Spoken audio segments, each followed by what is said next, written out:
Okay. So our next topic is capacity building. Okay.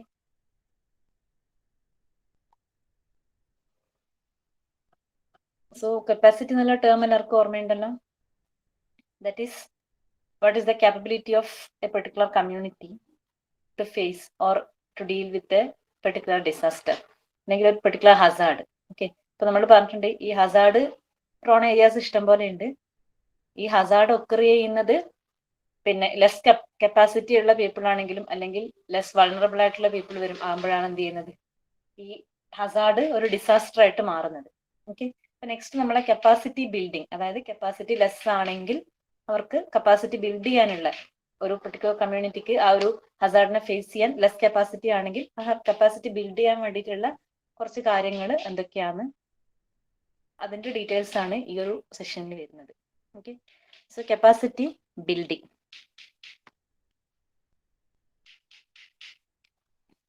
You can see capacity building is an ongoing process that equips officials, stakeholders, and community to perform their functions in a better manner during a crisis or disaster.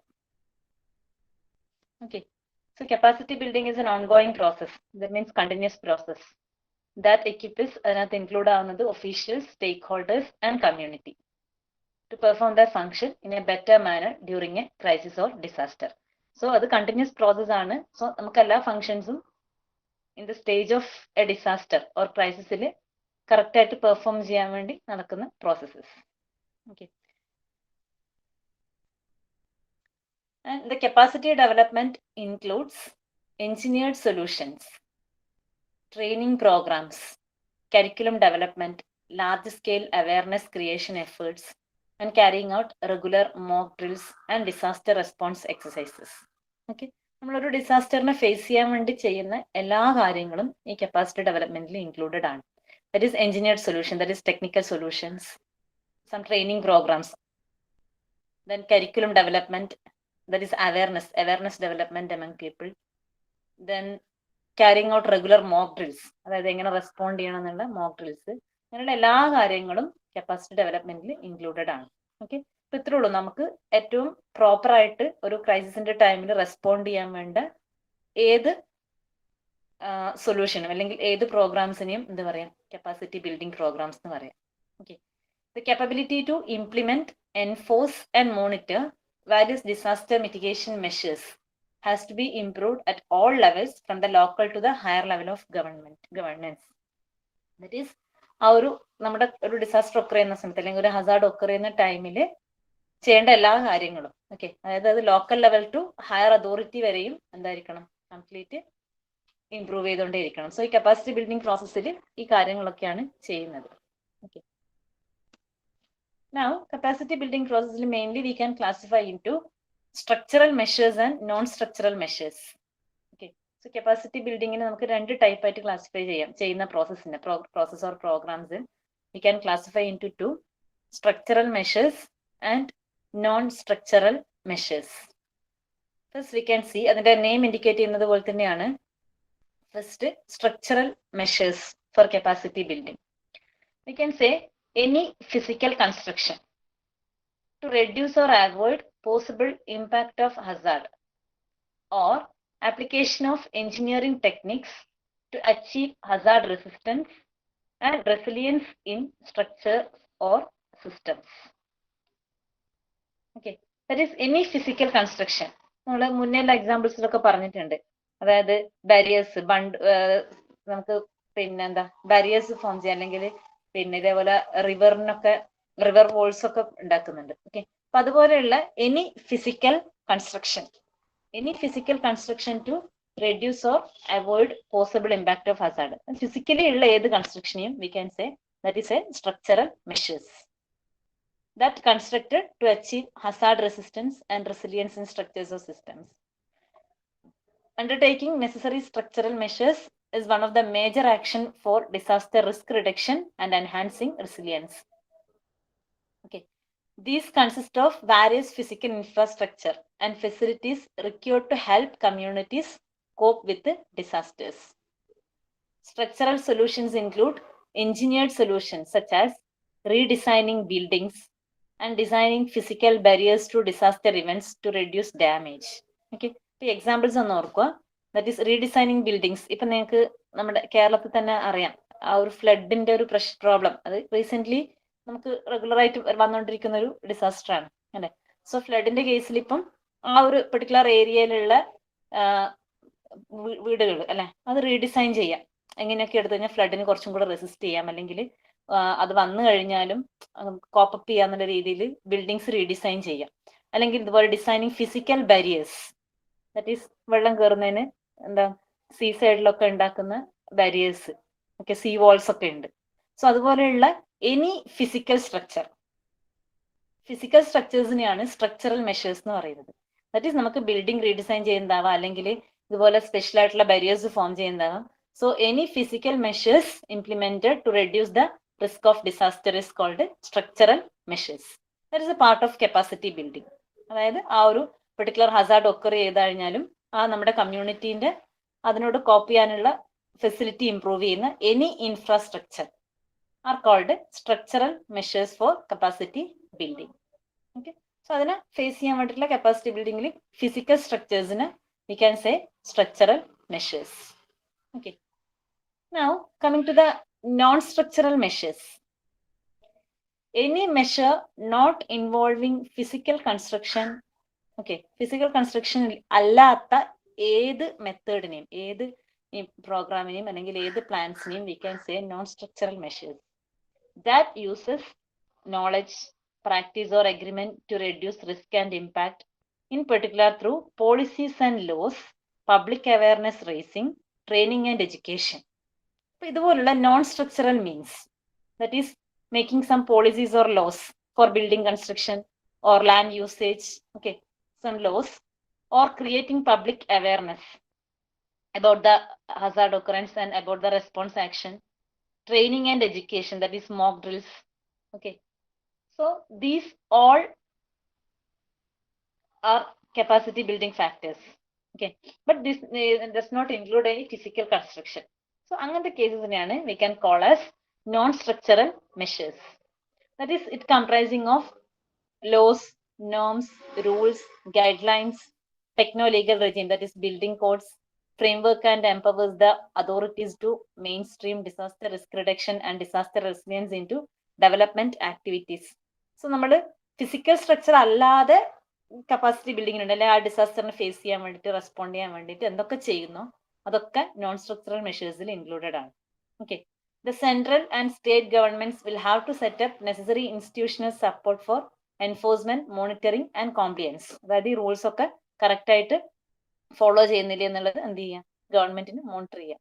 Non structural solutions include social solutions such as early warning, evacuation planning, emergency response preparedness. ഇതൊക്കെ എന്താണ് non structural സൊല്യൂഷൻസിന്റെ examples ആണ്. So we can say simply any measure that not involving physical construction. So physical constructions ഒന്നും അല്ലാത്ത വരുന്ന എന്ത് കാര്യം non structural measures ആണ്. അതായത് ഒരു ഡിസാസ്റ്ററിനെ ഫേസ് ചെയ്യാൻ വേണ്ടിയിട്ട് അല്ലെങ്കിൽ ഒരു പെർട്ടിക്കുലർ കമ്മ്യൂണിറ്റിന്റെ കപ്പാസിറ്റി ഇംപ്രൂവ് ചെയ്യാൻ വേണ്ടി ചെയ്യുന്ന ഏത് പ്രോഗ്രാമും എന്താണ് നോൺ സ്ട്രക്ചറൽ മെഷേഴ്സ് ആണ്. So mainly that will be laws, rules, guidelines, training, education, public awareness, like that planning and responding activities included in non-structural measures. So capacity building can be these both type. We can see more examples in particular disasters. So for example, earthquake. ഇതൊക്കെ ഒന്ന് അതിനെ elaborate ചെയ്യാൻ വേണ്ടിയിട്ട് examples ആയിട്ട് ഓർക്കുക കേട്ടോ. So earthquake we can use the structural mitigation like preparing engineered structures or retrofitting of existing buildings. So earthquake അത്യാവശ്യം resist ചെയ്യാൻ പറ്റുന്ന രീതിയിലുള്ള സ്ട്രക്ചേഴ്സ് ഫോം ചെയ്യാം. ദെൻ ഓൾറെഡി ഉള്ള ബിൽഡിംഗ് ആണെങ്കിൽ we can retrofit. Okay, so അതിനെന്തെങ്കിലും മോഡിഫിക്കേഷൻ വരുത്തി അല്ലെങ്കിൽ കുറച്ചും കൂടെ കേപ്പബിൾ ആവുന്ന രീതിയിൽ ബിൽഡിങ്ങിന്റെ സ്ട്രക്ചർ മോഡിഫൈ ചെയ്യാം. ഓക്കെ, അതൊക്കെയാണ് സ്ട്രക്ചറൽ മിറ്റിഗേഷൻ അല്ലെങ്കിൽ structural measures against earthquake. Non-structural mitigation includes enforcing building codes. That is, ആ ബിൽഡിംഗ് ഉണ്ടാക്കേണ്ട കോഡ്സ് അല്ലെങ്കിൽ ആ റൂൾസും നോംസും എൻഫോഴ്സ് ചെയ്യുക. Public awareness, create public awareness, reduce possible damage by secondary effects. Like fire, floods, അതായത് earth after effect ആയിട്ട് വരുന്ന കാര്യങ്ങൾ അത് റെഡ്യൂസ് ചെയ്യാൻ വേണ്ടിയിട്ടുള്ള എന്തെങ്കിലുമൊക്കെ മെഷേഴ്സ് എടുക്കുക. Okay, so that are the examples of non structural mitigation in case of earth quake. Okay, earth quake വരുന്നതിന്റെ കേസിൽ നമുക്ക് ഇതേപോലെ സ്ട്രക്ചറൽ മെഷേഴ്സും നോൺ സ്ട്രക്ചറൽ മെഷേഴ്സും പോസിബിൾ ആണ്. സോ സ്ട്രക്ചറൽ സ്ട്രക്ചേഴ്സിൽ നമ്മൾ കുറച്ചും കൂടെ എർത്ത് ക്വേക്കിന് റെസിസ്റ്റ് ചെയ്യാൻ പറ്റുന്ന രീതിയിൽ സ്ട്രക്ചേഴ്സ് ഫോഴ്സ് ചെയ്യുക, അല്ലെങ്കിൽ എക്സിസ്റ്റിംഗ് ബിൽഡിങ്സ് ആണെങ്കിൽ എന്ത് ചെയ്യുക, അതിനെ ഒന്ന് മോഡിഫൈ ചെയ്ത് കുറച്ചുകൂടെ വൾണറബിലിറ്റി റെഡ്യൂസ് ചെയ്യുക. ഓക്കെ, ആ രീതിയിൽ സ്ട്രക്ചർ മോഡിഫൈ ചെയ്യാം. അല്ലെങ്കിൽ ഇതേപോലെ പബ്ലിക് അവയർനെസ്, അല്ലെ ബിൽഡിംഗ് കൺസ്ട്രക്ഷൻ കോഡ്സ്, പിന്നെ അതേപോലെ സെക്കൻഡറി എഫക്ട് റെഡ്യൂസ് ചെയ്യാനുള്ള കാര്യങ്ങൾ, ഇങ്ങനെയുള്ള പ്ലാൻസ് ഒക്കെ എന്തായിട്ട് വരും, നോൺ സ്ട്രക്ചറൽ മെഷേഴ്സ് ആയിട്ട് വരും. അത് in the case of earthquake. And for landslide, okay, for landslide the structural mitigation are drainage corrections, engineered structures. And non-structural mitigation includes hazard mapping, land use regulations and awareness. Okay, so landslide ന്റെ main ആയിട്ടുള്ള course പറയുന്നത് നമ്മുടെ land use regulations, how we are using the lands, അവിടെ എടുക്കുന്ന ചില buildings, അല്ലെ, അങ്ങനെയുള്ള കുറെ കാര്യങ്ങളാണ്.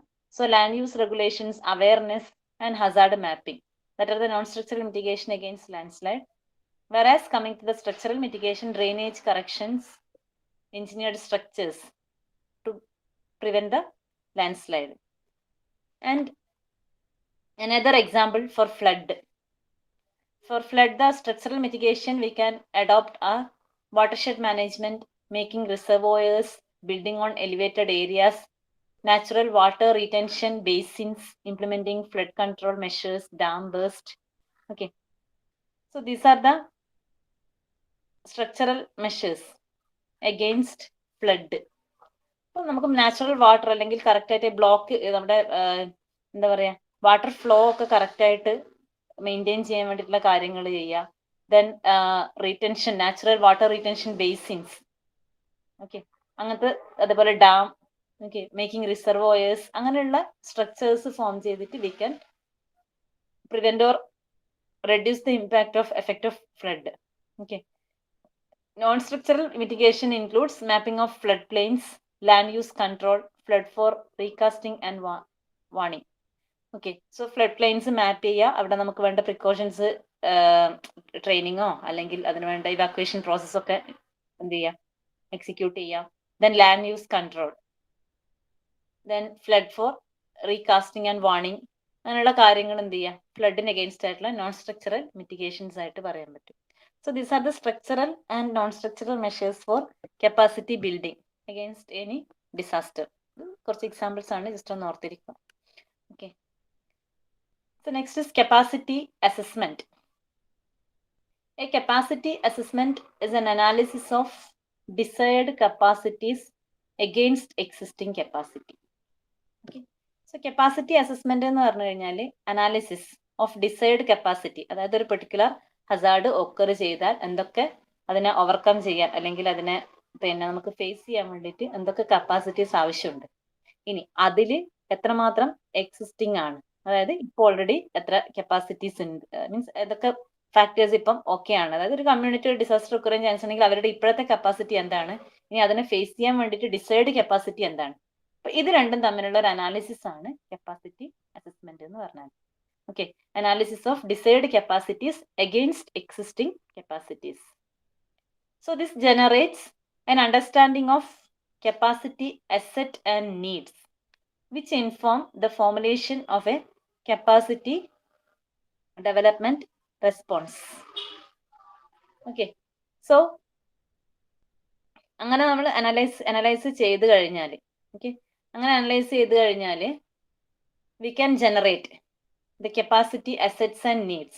Okay, capacity assets needsഉം, അതായത് എന്തൊക്കെ ഇനി ആവശ്യമുണ്ട്, അല്ലെങ്കിൽ റിസോഴ്സസ് ഇനി എക്സ്ട്രാ അഡീഷണൽ ആയിട്ട് എന്തൊക്കെ വേണം, ഇതുപോലുള്ള കാര്യങ്ങൾ എന്ത് ചെയ്യാൻ പറ്റും, ജനറേറ്റ് ചെയ്യാൻ പറ്റും. Which informs the formulation of A capacity development response. Okay, so capacity development കൊണ്ട് എന്തൊക്കെ കാര്യങ്ങൾ ചെയ്യണം എന്നുള്ളത്, അതായത് ഇപ്പൊ അവരുള്ള കപ്പാസിറ്റി എന്താണ്, ഒരു പെർട്ടിക്കുലർ ഹസാർഡ് ഒക്കർ ചെയ്താൽ എന്തൊക്കെ വേണം, അതാണ് കപ്പാസിറ്റി അസസ്മെന്റിൽ ചെയ്തത്. അങ്ങനെ ചെയ്തു കഴിഞ്ഞാൽ നമുക്ക് എന്ത് ചെയ്യാൻ പറ്റും, കപ്പാസിറ്റി ഡെവലപ്മെന്റ് പ്രോസസ്സിൽ what is there needs or additional things required, അങ്ങനെയുള്ള കാര്യങ്ങളിൽ ഒരു ഫോർമുലേഷൻ ഉണ്ടാക്കാൻ പറ്റും. So assessing institutions and capacity is a central element of preparing and implementing any kind of support. Okay. So correct support provide ചെയ്യണമെങ്കിൽ ഇതേപോലെ എന്ത് ചെയ്യണം, assess ചെയ്തേ പറ്റുള്ളൂ. The traditional instruments used by development partners, equipment, technical assistance, training and knowledge transfer have had a very mixed record of success. Traditional instruments എന്ന് പറഞ്ഞാൽ ഇവിടെ മീൻ ചെയ്യുന്നത് ഈ കപ്പാസിറ്റി അസസ് ചെയ്യാൻ വേണ്ടി യൂസ് ചെയ്യുന്ന ടെക്നിക്സ് ആണ്. എക്യുപ്മെന്റ് അല്ലെങ്കിൽ ഇൻസ്ട്രുമെന്റ്സ് ആണ് ഇവിടെ യൂസ് ചെയ്യുന്നത്. Training, knowledge transfer, technical assistance, ഇങ്ങനെയുള്ള കുറെ കാര്യങ്ങൾ ഓൾറെഡി ചെയ്തു വരുന്നുണ്ട്. But this had A very mixed record of success എന്ന് വെച്ചാൽ മോസ്റ്റ്ലി അതെപ്പോഴും സക്സസ് ആവാറില്ല ഈ ഒരു പ്രോസസ്സ്. അതിന്റെ reason sometimes the instruments are the problem. Instruments എന്ന് പറഞ്ഞാൽ ഇവിടെ ഫിസിക്കൽ ഇൻസ്ട്രുമെന്റ്സ് മാത്രമല്ല കേട്ടോ മീൻ ചെയ്യുന്ന ഏത് പ്രോസസ്സും. ഓക്കെ, നമ്മുടെ ഈ ഒരു കപ്പാസിറ്റി ബിൽഡിങ്ങിന് വേണ്ടി അല്ലെങ്കിൽ കപ്പാസിറ്റി ഡെവലപ്മെന്റിന് വേണ്ടി ചെയ്യുന്ന ഏത് പ്രോസസ്സിനെയും വി ക്യാൻ സേ ഇൻസ്ട്രുമെന്റ്സ് ചെയ്യാം. Okay, sometimes the instruments are the problem, that is നമ്മൾ യൂസ് ചെയ്യുന്ന ടെക്നിക്കിനായിരിക്കും പ്രശ്നം. Sometimes the problem is the way in which the instruments are used, that is the way we are executing. ചെയ്യുന്ന ആളെ കുഴപ്പമായിരിക്കും, ചെയ്യുന്നതിന്റെ പ്രശ്നമായിരിക്കും. Sometimes the broader circumstances that are not conducive for the instruments at donors disposal are simply not relevant to the situation at hand. അതായത് ചിലപ്പോൾ ചില കാര്യങ്ങൾ നമുക്ക് situation അനുസരിച്ചതായിരിക്കില്ല. Okay, അപ്പൊ ഇങ്ങനെയുള്ള പല പ്രോബ്ലംസ് ഉള്ളത് കൊണ്ട് തന്നെ ട്രഡീഷണലി യൂസ് ചെയ്യുന്ന capacity assessment and capacity developing process എപ്പോഴും സക്സസ് ആവണമെന്നില്ല. ഓക്കെ, അല്ല വെച്ചാൽ നമ്മളിത് കറക്റ്റ് ആയിട്ട് അസസ് ചെയ്യാതെ ചെയ്താലുള്ള പ്രശ്നമായി പറയുന്നത്. കറക്റ്റ് അസസ്മെന്റ് എന്ന് പറഞ്ഞാൽ എക്സിസ്റ്റിംഗ് കപ്പാസിറ്റീസും അതേപോലെ എന്താണ് ഡിസൈഡ് കപ്പാസിറ്റിയും കൂടെ അനലൈസ് ചെയ്തിട്ടാണ് ഫോർമുലേറ്റ് ചെയ്യുന്നത്. അങ്ങനെ ഫോർമുലേറ്റ് ചെയ്യാതെ നോർമലി ഇപ്പം എർത്ത് ഉണ്ടെങ്കിൽ നമ്മൾ ഇങ്ങനെയൊക്കെ ചെയ്യണം, ഫ്ലഡ് ഉണ്ടെങ്കിൽ ഇങ്ങനെയൊക്കെ ചെയ്യണം, ആ രീതിയിൽ ട്രഡീഷണൽ ആയിട്ട് യൂസ് ചെയ്ത് കഴിഞ്ഞാൽ, അതായത് എപ്പോഴും ഒരു ജനറൽ മെത്തേഡ് ഫോളോ ചെയ്താൽ that will not be succeed. അതായത് എപ്പോഴും അത് സക്സസ് ആവണമെന്നില്ല. കാരണം ചിലപ്പോൾ നമ്മൾ യൂസ് ചെയ്യുന്ന മെത്തേഡിന്റെ പ്രശ്നമാവാം, ചിലപ്പോൾ അത് യൂസ് ചെയ്യുന്ന രീതിന്റെ ഇംപ്ലിമെന്റ് ചെയ്യുന്നതിന്റെ പ്രശ്നമാവാം. ചിലത് എന്താന്ന് വെച്ചാൽ ചില സിറ്റുവേഷൻ, ചിലപ്പോൾ ഒരേ ഡിസാസ്റ്റർ ആണെങ്കിലും ആ ഏരിയയിലുള്ള വൾണറബിലിറ്റിനെയും അതുപോലെയുള്ള കാര്യങ്ങളൊക്കെ ഡിപ്പെൻഡ് ചെയ്യും. ഓക്കെ, സോ എപ്പോഴും എന്താണ് കപ്പാസിറ്റി അസസ്മെന്റ് ചെയ്തിട്ട് ഫോർമുലേറ്റ് ചെയ്യുന്നതായിരിക്കും better. Okay, so why assessing capacity is important. Next പറഞ്ഞു വരുന്നത്, so why assessing capacity is important. Assessing capacity serves as input in different processes and may support interlinked decisions on. അതായത് ഈ capacity assess ചെയ്യുന്നത് നമുക്ക് different പ്രോസസ്സിന്, അതായത് capacity build ചെയ്യാനും അതുപോലെ ഡിസാസ്റ്ററിനോട് respond ചെയ്യാനും എല്ലാത്തിനുമുള്ള പിന്നെ ഇൻപുട്ട് ആയിരിക്കും ഈ കപ്പാസിറ്റി അസസ്മെന്റ് എന്ന് പറയുന്നത്. Okay, that is we can interlink the decisions on strategic and operational choices about overall levels, focus areas, operational modalities and timing of aid.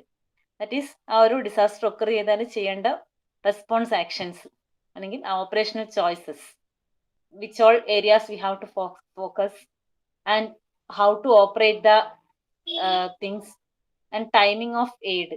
ഏത് ടൈമിലാണ് അവർക്ക് സപ്പോർട്ട് വേണ്ടത്, അത് എങ്ങനെ ഓപ്പറേറ്റ് ചെയ്യണം, അല്ലെങ്കിൽ ഏതൊക്കെ റീജിയൻസ് അല്ലെങ്കിൽ ഏതൊക്കെ ആൾക്കാരെ ഫോക്കസ് ചെയ്യണം, അങ്ങനെയുള്ള സ്ട്രാറ്റജീസ് നമുക്ക് കപ്പാസിറ്റി അസസ്മെന്റിന്റെ അകത്തുനിന്ന് ഇംപ്ലിമെന്റ് ചെയ്തെടുക്കാൻ, ഡിസിഷൻസ് എടുക്കാൻ പറ്റും. Okay, then second thing, weak capacity may imply that fewer funds can be effectively used and that more focus on capacity development is required. അപ്പോൾ നമ്മളിപ്പം കപ്പാസിറ്റി അസസ് ചെയ്ത് കഴിഞ്ഞാൽ, അതായത് എക്സിസ്റ്റിങ്ങും റിക്വേർഡ് ആയിട്ടൊന്ന് കമ്പയർ ചെയ്ത് കഴിഞ്ഞാൽ we can identify if it is there capacity is week. അങ്ങനെയെങ്കിൽ capacity week ആണെങ്കിൽ കുറച്ച് ഫണ്ടോ അല്ലെങ്കിൽ ചെറിയ റിസോഴ്സസോ കിട്ടിയിട്ട് എന്ത് ചെയ്യാൻ പറ്റില്ല, അത് എഫക്റ്റീവ് ആയിട്ട് യൂസ് ചെയ്യാൻ പറ്റില്ല.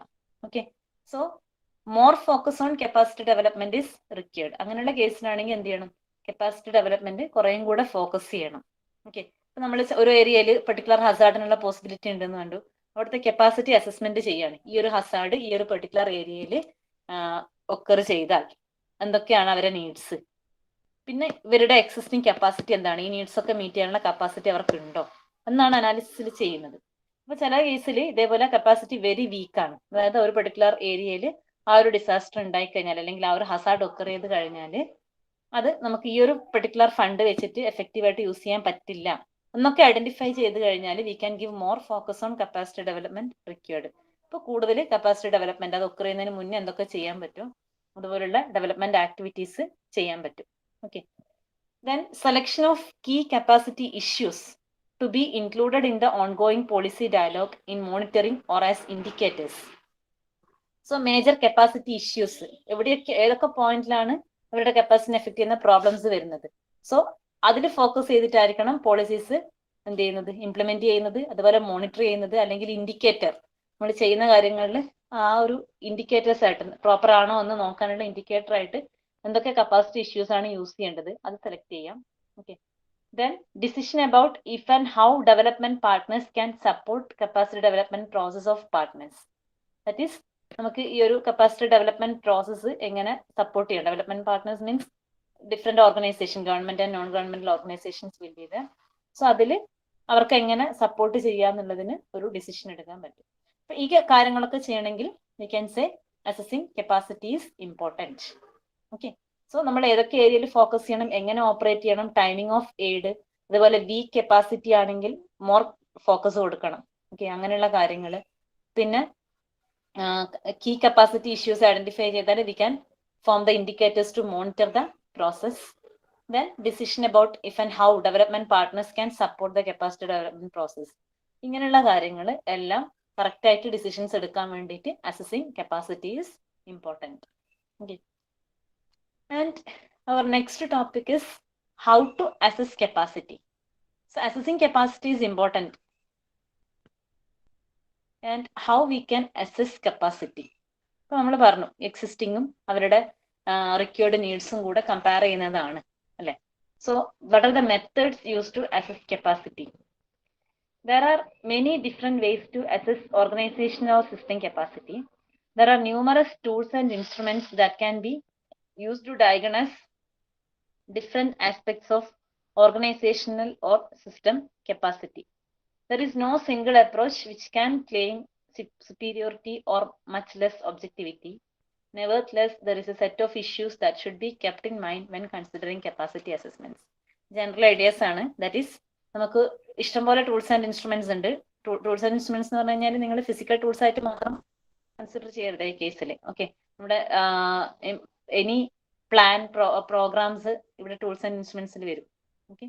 സോ ഡിഫറെന്റ് ആസ്പെക്ട്സ് ഓഫ് ഓർഗനൈസേഷനിൽ ഓർ സിസ്റ്റം കപ്പാസിറ്റി നമുക്ക് ഇഷ്ടംപോലെ ടൂൾസ് ആൻഡ് ഇൻസ്ട്രുമെന്റ്സ് ഉണ്ട്. ഒരു സിംഗിൾ അപ്രോച്ച് വെച്ചിട്ട് എന്ത് ചെയ്യാൻ പറ്റില്ല, എപ്പോഴും നമുക്ക് ഈ കപ്പാസിറ്റി അസസ്മെന്റ് പോസിബിൾ അല്ല. But there is A set of issues that should be kept in mind when considering capacity assessment. So capacity assessment ചെയ്യുന്ന സമയത്ത് ഒരുപാട് ഇഷ്യൂസ് ഉണ്ട്. അത് ഈ പറയുന്ന പോലെ ഓരോ ആസ്പെക്ട്, ഒരു ഏരിയ, ടൈപ്പ് ഓഫ് ഹസാർഡ്, ഇതിനൊക്കെ ഡിപ്പെൻഡ് ചെയ്തിട്ട് we have to use numerous different tools and instruments to assess capacity. So അതിനുവേണ്ടി ചെയ്യേണ്ട മെത്തേഡ്സിൽ ഓർക്കേണ്ട മെയിൻ ആയിട്ടുള്ള പോയിന്റ്സ് ആണിത്. That is, one is self assessments are the best point of departure. So partner-led assessment engaging staff can foster buy into subsequent capacity development processes. External assessments often are perceived to be judgmental. അതായത് mostly നമുക്ക് self assessment ആണ് best. Okay. So അല്ലെങ്കിൽ ഒരു external assessment ആയാലും ചിലപ്പോൾ assess ചെയ്യുന്നത് judgemental ആണെങ്കിൽ it may not be proper. So mostly self assessment are the best point of departure. Partner lead assessments engaging staff can foster buy-in to subsequent capacity development process. അതായത് external assessment may be more judgmental, so self assessment are the best point. And second thing, avoid approaches which focus only on identifying capacity gaps according to a predefined normative model for good capacity or best practice. അതായത് ചില കേസിൽ നമ്മൾ ഒരു particular normative model, അതായത് എല്ലാവരും adopt ചെയ്യുന്ന ഒരു traditional technique ആണ്, ഇതാണ് ഗുഡ് കപ്പാസിറ്റി അല്ലെങ്കിൽ ഇതാണ് ബെസ്റ്റ് പ്രാക്ടീസ് എന്നുള്ളത്. അപ്പൊ അതുമായിട്ട് ജസ്റ്റ് എന്താണ് ഇപ്പം പ്രശ്നമുള്ളത് എന്ന് മാത്രം ഐഡന്റിഫൈ ചെയ്യുന്നതാണ് ഈ കപ്പാസിറ്റി ഗ്യാപ്പ് ഫോക്കസ് ചെയ്യാന്ന് പറയുന്നത്. ഓക്കെ. സോ അത് മാത്രം ചെയ്താൽ പോരാ. Such models tends to overlook the existing capacity assets which are likely to be good starting point for future capacity development. Gap assessments tend to have a one-sided focus on weaknesses and they tend to lead to predictable solutions. Such approaches rarely work. ഇപ്പോൾ നമ്മൾ use ചെയ്യുന്ന അപ്രോച്ചിൽ വേറൊന്നും ശ്രദ്ധിക്കേണ്ടത്, avoid approaches which focuses only on identifying capacity gaps. ഇപ്പൊ normally ഉള്ള ഒരു particular tradition ആയിട്ട് എപ്പോഴും നമ്മൾ യൂസ് ചെയ്ത് വരുന്ന ഒരു മെത്തേഡ്. അപ്പോൾ ഇതാണ് ഗുഡ് കപ്പാസിറ്റി. അപ്പൊ ഇത്രയും ഉണ്ടെങ്കിൽ ഗുഡ് കപ്പാസിറ്റി ആണ്, അല്ലെങ്കിൽ that is the best practice predefined ആയിട്ട് ഒരു കാര്യം കൺസിഡർ ചെയ്യുവാണെങ്കിൽ. Okay, so in that case such models tends to overlook the existing capacity assets. That is നമുക്ക് പറയാം ഗ്യാപ്പ് അസസ്മെന്റ് ചെയ്ത് കഴിഞ്ഞാൽ ഒരു പെർട്ടിക്കുലർ സൈഡിനെ മാത്രം ഫോക്കസ് ചെയ്ത്, അല്ലെങ്കിൽ ഇപ്പൊ നോർമലി ഉള്ള ആ ഒരു മോഡലിനെ മാത്രം ഫോക്കസ് ചെയ്തിട്ടാണ് കാര്യങ്ങൾ പോവാം. അങ്ങനെ അല്ലാതെ എന്ത് ചെയ്യുക, ആ ഒരു പെർട്ടിക്കുലർ കമ്മ്യൂണിറ്റി, ആ ഒരു പെർട്ടിക്കുലർ ഹസാർഡിനെ ഫോക്കസ് ചെയ്തിട്ട് കുറച്ചും കൂടെ ഗുഡ് കപ്പാസിറ്റി മോഡൽ ഡെവലപ്പ് ചെയ്യുക. Or predefined normative models use ചെയ്യാതിരിക്കുക. പ്രീഡിഫൈൻഡ് നോർമേറ്റീവ് മോഡൽസ് യൂസ് ചെയ്ത് കഴിഞ്ഞാൽ അതിനിപ്പോ ഒരു വൺ സൈഡ് ഫോക്കസ് ചെയ്ത് ആ ഒരു പെർട്ടിക്കുലർ മോഡലിൽ എന്താണോ ഫോക്കസ് ചെയ്തിട്ടുള്ളത് അതിനുള്ള സൊല്യൂഷൻസ് മാത്രമായിരിക്കും. അതെപ്പോഴും എന്തായിരിക്കും, ഇങ്ങനെ ഏതാ ഇങ്ങനെ ചെയ്യണം, ആ രീതിയിൽ ഓൾറെഡി ഉള്ള ഒരു എക്സിസ്റ്റിംഗ് സൊല്യൂഷൻ ആണെങ്കിൽ അതിന്റെ ബാക്കിയുള്ള സൈഡ്സ് അല്ലെങ്കിൽ കുറച്ചും കൂടെ ഇംപ്രൂവ് ചെയ്യാനുള്ള കാര്യങ്ങളൊന്നും നടക്കില്ല. Okay, so avoid approaches which focuses only on identifying capacity gaps. Then look beyond single organization. Particularly in sector-wide approaches, it is important not to stay inside the tower of, example, central ministry and see capacity issues from that view only. Frontline service providers, central-level cross-cutting ministers, oversighting institutions and non-state actors are likely to shape and condition the dynamics of capacity development. That is, ഒരു particular organisation അത് deal ചെയ്യുന്നു. അപ്പൊ അവരുടെ ഒരു അപ്രോച്ചിൽ മാത്രം നോക്കാതിരിക്കുക. Okay, so അതിന് പുറമെ എന്ത് ചെയ്യുക, വേറെയും കുറെ ലോക്കൽ ഗവൺമെന്റ്സ് അല്ലെങ്കിൽ ചെറിയ ചെറിയ ഇപ്പൊ സെൻട്രൽ മിനിസ്ട്രി മാത്രം നോക്കുവാണെങ്കിൽ പിന്നെ ചില കേസിൽ എന്താണ് അതിന്റെ വ്യൂ പോയിന്റ് കറക്റ്റ് ആയിരിക്കില്ല. അവർ നോക്കുമ്പോൾ അത് കുഴപ്പമുണ്ടാവില്ലായിരിക്കും. പക്ഷെ അതല്ല, correct front line service providers അല്ലെങ്കിൽ ഇതിന്റെ പിന്നെ എന്താ പറയാ നോൺ സ്റ്റേറ്റ് ആക്ടേഴ്സ്, അതിന്റെ പല പല വ്യൂ പോയിന്റിൽ, ഓക്കെ, ഒരു പെർട്ടിക്കുലർ ഓർഗനൈസേഷന്റെ വ്യൂ പോയിന്റിൽ മാത്രം ചെക്ക് ചെയ്യാതെ പല വ്യൂ പോയിന്റ്സിലേക്ക് എന്ത് ചെയ്യാം, കപ്പാസിറ്റി അസസ് ചെയ്യാൻ വേണ്ടിയിട്ട് ട്രൈ ചെയ്യാം. Okay, so these are the things or we can say how to assess while assessing capacity. ഈ ഒരു കാര്യങ്ങൾ ഒന്ന് ശ്രദ്ധിക്കേണ്ടതാണ്. Okay, then next is strengthening capacity for reducing risk. Strengthening capacities for disaster risk reduction has been developed against the backdrop of the United Nations Development Programs. So United Nations Development Program, UNDP. Okay, അപ്പോൾ അതിന്റെ ഒരു development പ്രോഗ്രാംസിനുള്ള ഒരു എന്താ പറയാ, അതിന്റെ ഒരു ബാക്ക്ഗ്രൗണ്ടിൽ capacity strengthen ചെയ്യാൻ വേണ്ടിയിട്ട് കുറച്ച് കാര്യങ്ങൾ ഡെവലപ്പ് ചെയ്തിട്ടുണ്ട്. That focuses on long-standing commitment to supporting developing and high-risk countries through its programs and services for capacity development and disaster risk reduction. അതായത് UNDP-യിൽ ഫോക്കസ് ചെയ്യുന്നത് long-lasting commitment to supporting developing and high-risk countries.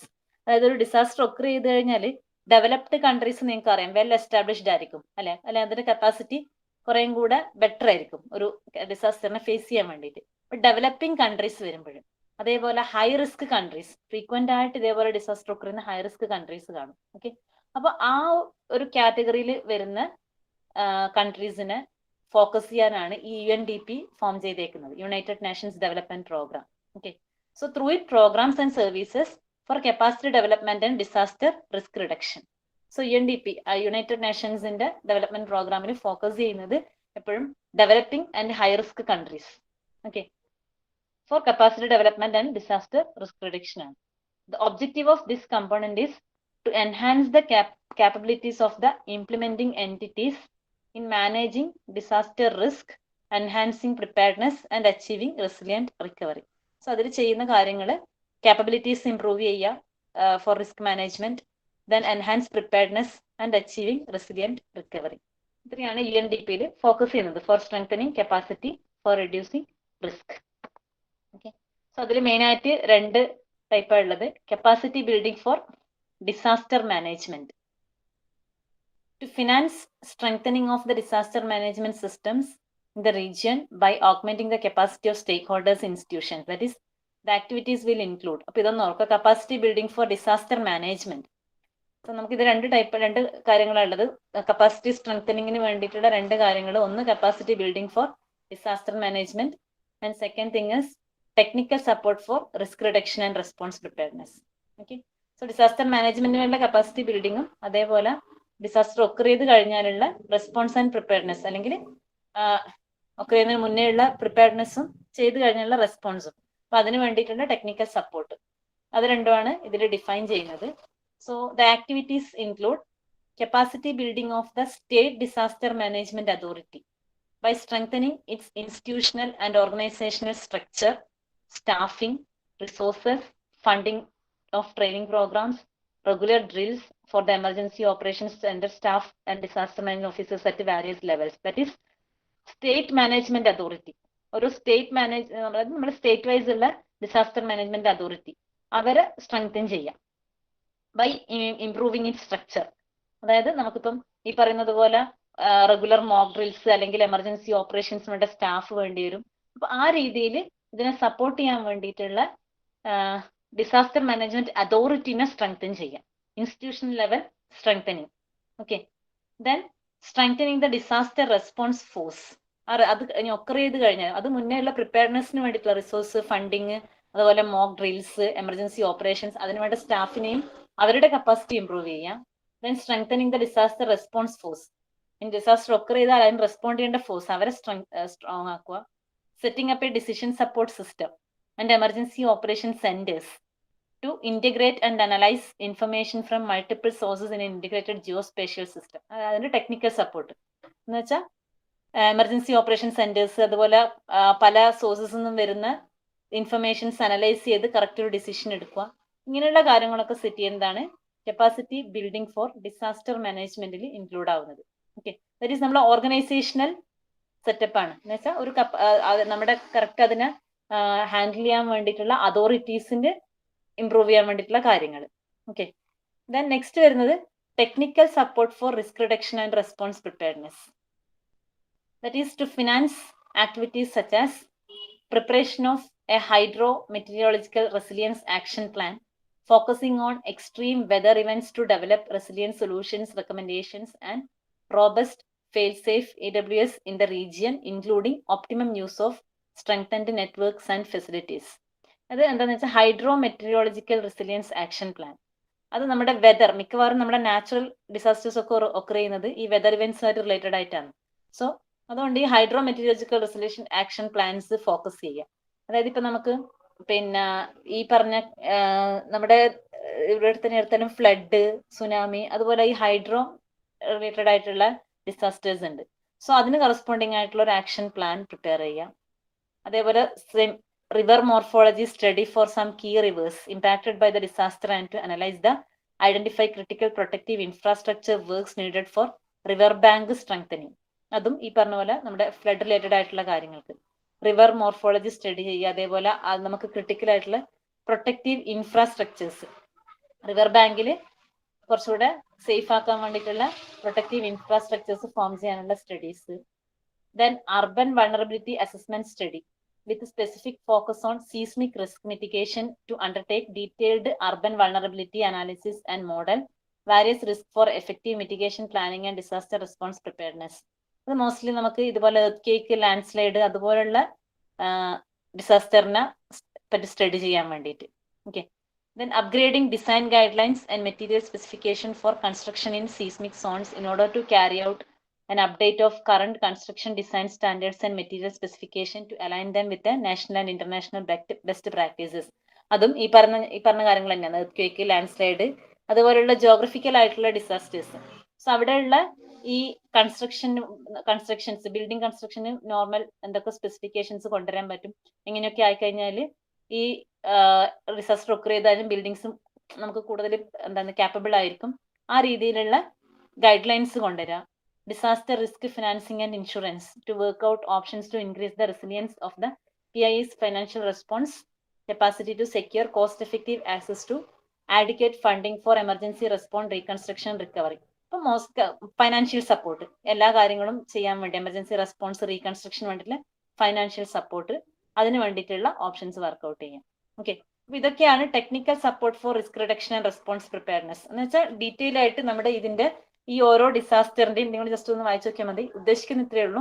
നമ്മുടെ ഡിസാസ്റ്ററിന് വേണ്ടി വരുന്ന main causes study ചെയ്യുക. Then അതിന് വേണ്ട preventive actions എന്തൊക്കെ ചെയ്യാൻ പറ്റുന്നുള്ള അപ്പൊ അതിന്റെ ഡീറ്റെയിൽഡ് സ്റ്റഡിയാണ് ഈ പറയുന്ന കാര്യങ്ങൾ. ദെൻ ഫൈനാൻഷ്യൽ സപ്പോർട്ടാണ് ഈ പറയുന്ന കാര്യങ്ങൾ ഇൻക്ലൂഡ് ചെയ്തത്. അത് നമ്മുടെ റിവർ അല്ലെങ്കിൽ ഹൈഡ്രോളജിക്കൽ റിലേറ്റഡ് ആയിട്ടുള്ള ഡിസാസ്റ്റേഴ്സ് ആണെങ്കിൽ അതിന് വേണ്ടിയിട്ടാണ് റിവറിന്റെ സ്റ്റഡീന്റെ കാര്യം പറയുന്നത്.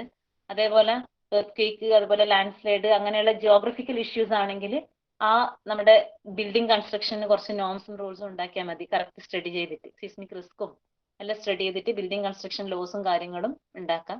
അപ്പൊ അതുപോലുള്ള ടെക്നിക്കൽ സപ്പോർട്ടാണ് ഈ കാര്യങ്ങൾ പറയുന്നത്. ഇതിൽ പറയുന്നത് ഇൻസ്റ്റിറ്റ്യൂഷണൽ ലെവൽ ഡെവലപ്മെന്റ് ആണ്. അതായത് ഡിസാസ്റ്റർ ഒക്കർ ചെയ്താലും അത് മാനേജ് ചെയ്യാൻ വേണ്ടിയിട്ട് ഇൻസ്റ്റിറ്റ്യൂഷണൽ ലെവലിൽ എങ്ങനെയൊക്കെ എൻഹാൻസ് ചെയ്യാം. ഓക്കെ, ഇത് അതിന് വേണ്ടിയിട്ടുള്ള കറസ്പോണ്ടിങ് ടെക്നിക്കൽ സപ്പോർട്ടാണ്. അപ്പൊ ഇത്രയൊക്കെയാണ് എന്ത് ചെയ്യുന്നത്, ഇതിനു വേണ്ടിയിട്ട് ചെയ്യുന്നത്, for strengthening capacity for reducing risk. Okay, so risk reduce ചെയ്യാൻ വേണ്ടി കപ്പാസിറ്റി സ്ട്രെങ്തൻ ചെയ്യണം. അതിനുവേണ്ടി ചെയ്യുന്ന മെയിൻ ആയിട്ടുള്ള 2 മെഷേഴ്സ് ആണ് പറഞ്ഞിട്ടുള്ളത്. ഓക്കെ, അപ്പൊ ഇത്രയാണ് 4th മോഡ്യൂളിലെ കണ്ടന്റ്സ് വരുന്നത്. സോ കപ്പാസിറ്റി ബിൽഡിങ്ങിൽ നിങ്ങൾ ഓർക്കേണ്ടത് what is capacity building, then structural and non structural മെഷേഴ്സിൽ എന്തൊക്കെ ഇൻക്ലൂഡഡ് ആവുന്നത്, പിന്നെ അതേപോലെ capacity assessment, what is capacity assessment, അതുപോലെ why assessing capacity is important and how to assess capacity, അതിൽ ഫോക്കസ് ചെയ്യേണ്ട 2 points. Then strengthening capacity, risk reduce ചെയ്യാൻ വേണ്ടി കപ്പാസിറ്റി സ്ട്രെങ്തൻ ചെയ്യാൻ വേണ്ടി ചെയ്യുന്ന ഈ മെയിൻ ആയിട്ടുള്ള 2 മെത്തേഡ്സ്. ഓക്കെ, ഇത്രയാണ് കപ്പാസിറ്റി ബിൽഡിങ്ങിന് വരുന്നത്. സോ നമ്മുടെ 4th മോഡ്യൂളിൽ ഈ പറയുന്ന കാര്യങ്ങൾ, അതായത്